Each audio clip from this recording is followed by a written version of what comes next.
Hi students, welcome to my YouTube channel. Please subscribe this channel and press the bell icon, like and share this video. तो हम जो है atomic structure के एक नए video के साथ हाजिर हैं बेसिक फर्स्ट ईयर के लिए पाउली एक्सक्लूजन प्रिंसिपल। इसमें हम आपको पाउली एक्सक्लूजन प्रिंसिपल के बारे में बताएंगे जो कि आप इंटरमीडिएट में काफ़ी कुछ हद तक जो है पढ़ लिए हैं। तो यहाँ सिलेबस में दिया गया है, बेसिक फर्स्ट ईयर के सिलेबस में दिया गया है, तो हम इसको एक बार फिर रिपीट करेंगे। तो ये देखिए पाउली एक्सक्लूजन प्रिंसिपल की फर्स्ट हम जो है डिफिनीशन लेते हैं। डिफिनीशन क्या है यहाँ पर देखिए, कब ये प्रिंसिपल बना हुआ था? In 1925 Pauli gives a important principle, it is known as Pauli exclusion principle. According to this principle, देखिए ये जो है ये डेफिनेशन है, उसका जो प्रिंसिपल है, जो सिद्धांत है वो लिखा गया है main to no two electrons in an atom can have the same set of all four quantum numbers. इसका जो है हिंदी में अर्थ क्या होगा इसको जानिए। किसी परमाणु में किन्हीं दो इलेक्ट्रॉनों के लिए, किसी परमाणु में दो इलेक्ट्रॉनों के लिए उनके चारों क्वांटम संख्याओं की जो वैल्यू होती है वो सेम नहीं हो सकती। किसी परमाणु में दो इलेक्ट्रॉनों के लिए उनके चारों क्वांटम संख्याओं के मान जो है समान नहीं हो सकते। यही जो है पाउली एक्सक्लूजन प्रिंसिपल है। अब इसके बाद if 2 or 3 quantum numbers are same then fourth quantum numbers are always different. अगर बाय द वे 2 या 3 क्वांटम संख्याएं सेम हो भी गई तो चौथा क्वांटम नंबर जो होगा वो ऑलवेज डिफरेंट होगा, हमेशा ही डिफरेंट होगा। कहने का मतलब ऐसा नहीं हो सकता कि चारों क्वांटम संख्याएं सेम ही हों, सेम हों, वो सेम कभी भी नहीं हो सकती।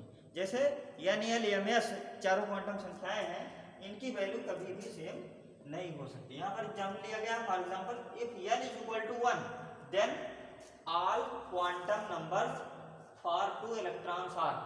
अगर हम n की वैल्यू को n = 1 लेते हैं तो जो है उसकी वैल्यू यहाँ दिखाई गई है दोनों इलेक्ट्रॉनों के लिए, तो क्या होगी? n = 1 यहाँ दिया गया है, n पहले इलेक्ट्रॉन के लिए 0 होगा, दूसरे इलेक्ट्रॉन के लिए भी 0 होगा।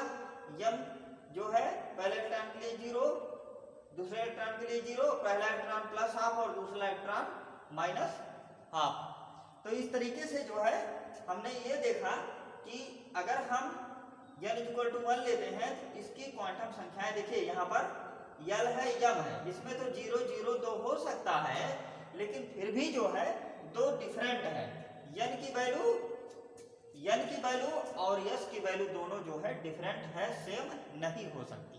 यही जो है पाउली एक्सक्लूजन प्रिंसिपल है। ठीक इसी तरीके से n = 2 के लिए, n = 3 के लिए, सबके लिए होगा, लेकिन चारों क्वांटम नंबर्स जो होंगे वो सेम नहीं होंगे, कभी भी सेम नहीं होंगे। इसमें से दो अगर सेम हो भी गए तो 2 या 3 सेम हो भी गए तो चौथा क्वांटम नंबर ऑलवेज ही डिफरेंट रहेगा। तो मुख्य रूप से आप जान लीजिए, किसी परमाणु में किन्हीं दो इलेक्ट्रॉनों के लिए चारों क्वांटम संख्याएं सेम नहीं हो सकती हैं।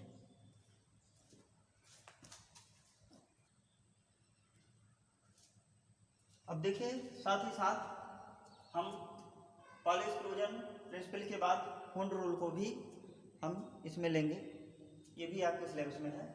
तो देखिए हुंड रूल क्या है? अकॉर्डिंग टू दिस रूल, इसको Hund rule of maximum multiplicity भी कहते हैं। हिंदी में हुंड के बहुगुणकता का नियम भी कहते हैं।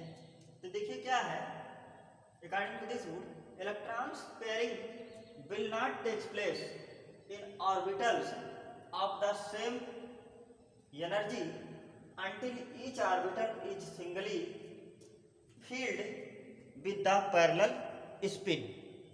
कहने का मतलब ये होता है कि किसी भी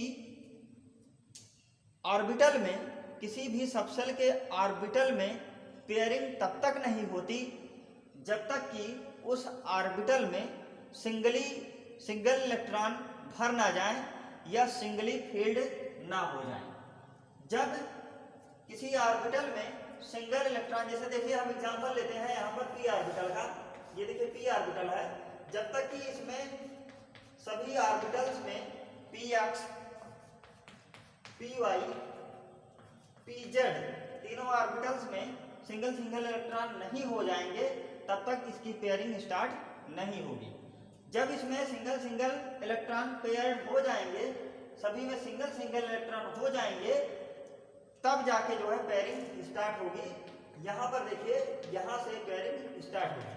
कहने का मतलब जो पी ऑर्बिटल होता है उसमें जो पेयरिंग होती है वो फोर्थ इलेक्ट्रॉन से स्टार्ट होती है। तो देखिए 1 2 3 4 यहीं से जो है पेयरिंग स्टार्ट हो रही है। तो यहाँ पर देखिए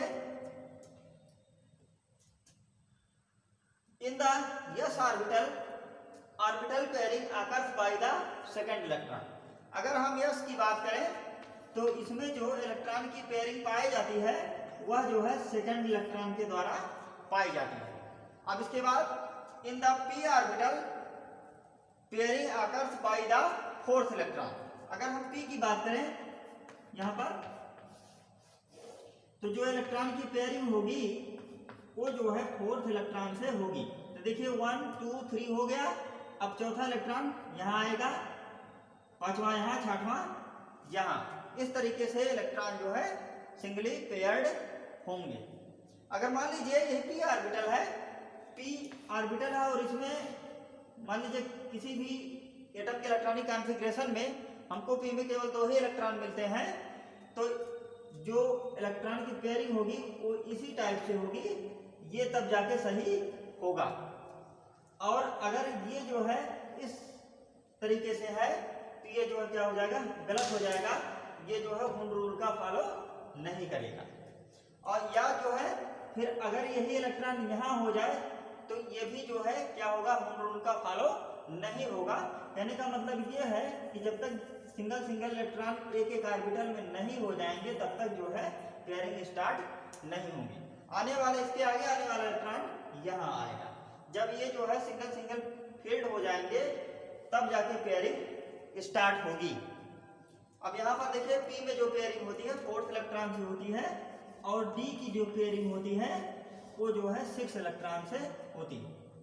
1 2 3 4 5, यहाँ पर जो है डी में कितने 5 ऑर्बिटल बनेंगे, डी में 5 ऑर्बिटल होता है।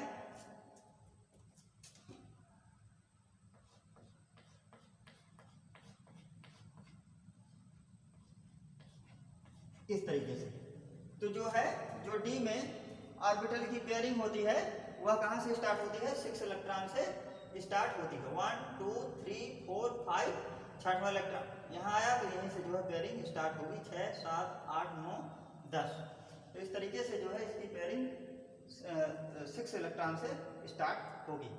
ठीक इसी तरीके से एफ की जो पेयरिंग होती है इसमें कितने होते हैं, 7 ऑर्बिटल होते हैं। 1 2 3 4 5 6 7, 3 हो गया, 3 3 6 7। तो इसमें जो इलेक्ट्रॉनों की पेयरिंग होगी वो जो किस इलेक्ट्रॉन से होगी, वो 8th इलेक्ट्रॉन से होगी।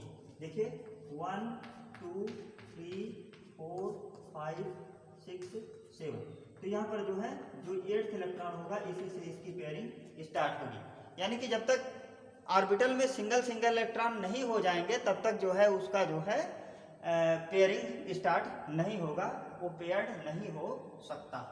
तो यही जो है Hund rule of maximum multiplicity है। ये रूल वेरी इंपॉर्टेंट है।